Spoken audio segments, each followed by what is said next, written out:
سلامات يا سيد الرجالة. هحكي لك حكاية مثل بيقول دقة بدقة ولو زدته لزاد السق. بقى السقة ده راجل كان موجود في مصر زمان، كانت وظيفته انه يلف على البيوت ويخبط ويدي للناس المية اللي هم محتاجينها طول اليوم. يعني وظيفته انه يملى للناس ميه، وما اعرفش اذا كانت وظيفه السقه دي موجوده في بقيه البلاد العربيه ولا هي وظيفه كانت موجوده في مصر بس. المهم ان السقه ده كان موجود في مصر، وفي احد البيوت المصريه كان فيه اب وابنه وبنته، وكان السقه بيعدي عليهم ويخبط ويملى لهم الميه اللي هم محتاجينها طول اليوم. كان السقه لما بيخبط الاخ هو اللي بيفتح الباب، وبعد شويه وقت الاخ يسافر علشان يشتغل.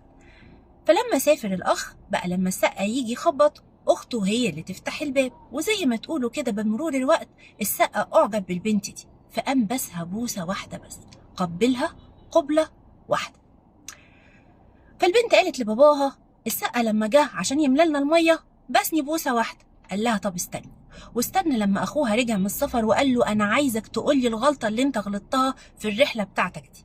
الولد يقول له انا ما غلطتش، ما عملتش حاجه. يقول له ابدا انت لازم عملت حاجه غلط. يقول له انا ما عملتش حاجه غلط. يقول له لا عملت حاجه غلط. لحد ما الولد او الاخ اعترف لابوه انه في بنت عجبته، ولما عجبته البنت دي هو بسها بوسه واحده بس. قال له شفت انت بوست البنت اللي عجبتك بوسه واحده بس، عشان كده السقه بس اختك بوسه واحده بس، ولو كنت زودت كان السقه كمان هيزود. ومن هنا جه المثل اللي بيقول دقه بدقه ولو زدته لزاد السق. يعني كما تدين تدان يا سيد الرجال. انتبه ان ملهاش اعاده، وخلي السعاده دايما عاده. سلام.